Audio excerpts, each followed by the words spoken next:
there was a post made this week by CGC, Mm-hmm. essentially saying, after talking to some prominent people in the community, they will no longer be listing defects on their labels. What's Yeah. your reaction as a collector and as a reseller to this? I'm glad you asked this question because I've actually got a lot of comments and DMs and stuff, people asking, wanting to know my opinion on it.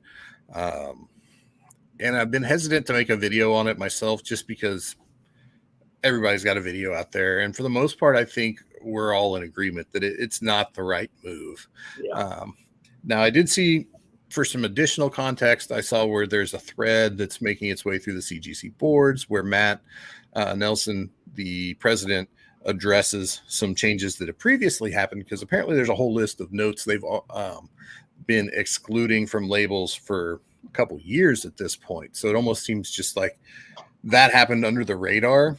Nobody noticed, and now that they actually shined a little light on what they plan to do, everybody's like, wait a second, maybe this isn't such a good idea. But I think it's the main concern I have is the level of defect that's not going to be called out. Right. The whole intent when they started putting these things on the label was that they were going to bring your attention to things that weren't obvious, that you couldn't generally perceive just by looking at the book and the case. So internal defects, hidden defects, right? Stuff like that. A lot of the things they've previously started leaving off were those things that you could see. You could see if a book had rusty staples. You could see if it had marbled chipping, that kind of stuff. And that I get. If you can look at the book, even if you need to look at it with a bit of a discerning eye to, see some of these things, I can understand not noting that.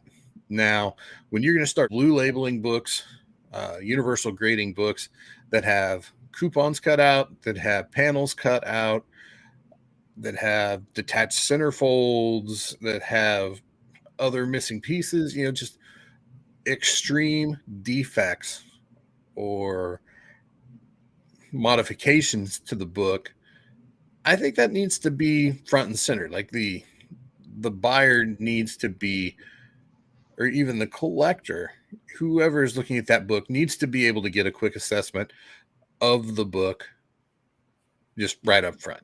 Sure. I understand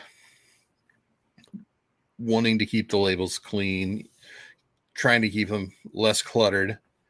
That makes sense to me. I also understand that there could be some business element to this, that even if you're having people sign up just for a free membership so they can get access to the free notes, that at that point you're building your email list. Sure. These are potential clients you could potentially bring onto a paid tier if they want to get on the backside of the paywall. It's smart business on paper, but I think when you actually look at it within the community and how most people feel about it, it's not the right move. I think really the only people it helps are people who have these kind of books that want to be able to move them easier, right? Sure. Because there are people in the hobby that won't buy a book if it has tape on it. So if you're not noting that there are 3 pieces of tape on the interior that maybe don't have tape stain bleed through yet, and they buy this book and they go home and check the notes or whatever and find out how it's tape, they're not going to be happy. Right. For instance, my buddy Tom, who I already mentioned, he was bidding on a book on Comic Link. It's a blue label, 1.8, major Silver Age key, wins the book, great price. Starts to look closer. There's a note on the book that there's a panel or a coupon or something missing out. It affects the story and the book's incomplete on a blue label. Wow. Yeah. At a 1.8. He sent me that and I was like, how on earth does an incomplete book get a 1.8, especially that it affects story? And it's just, I think the fact that an error of that magnitude can happen when it's on the label, what kind of negative experience are we courting within the community when we start leaving that kind of thing off? And I get it. I'm a big proponent of buyer beware, seller beware. You know, everybody's got to do their due diligence, but I believe in transparency even more so. And my proposed solution is like, I think what CGC really ought to do is go 100% the opposite direction.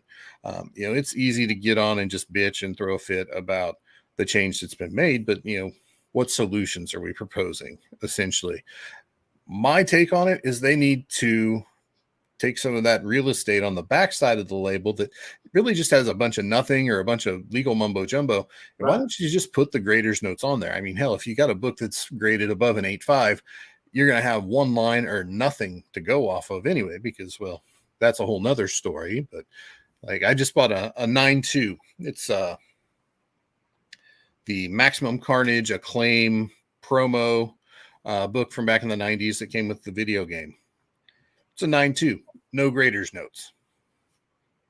Why? Right. You know, there's zero reason there shouldn't have been grader's notes noting the spine ticks or the spine stress, the slight spine tear, the rounding right corner on the front. It's like, you didn't grade this book a 9.8 or a 9.9. Tell me why. Right. I can see it. I know you saw it. That's why it's not a 9.8. Write it down and put it on the book. It's not I think that makes perfect sense, especially on the back label, because it doesn't take anything away from the front. You know, that's what most of us are looking at anyway, is, you know, the front of the book. And then you can always, I think that's a great idea. Yeah, I mean, and if you look at the back of the label, there's just a bunch of like legal mumbo jumbo, Right. And blank space. It's, you know, you're not losing anything, and I would argue that you're adding a lot of value because you're adding transparency. Yeah, exactly. And it's not like they don't already print on the back of the label. There's, you know, it tells you what the book is on the back of the label already. Right. So they're already double-sided printing it. Yeah, so it's really nothing. It's a few keystrokes. Yeah, it's a form change is all it is. Yeah.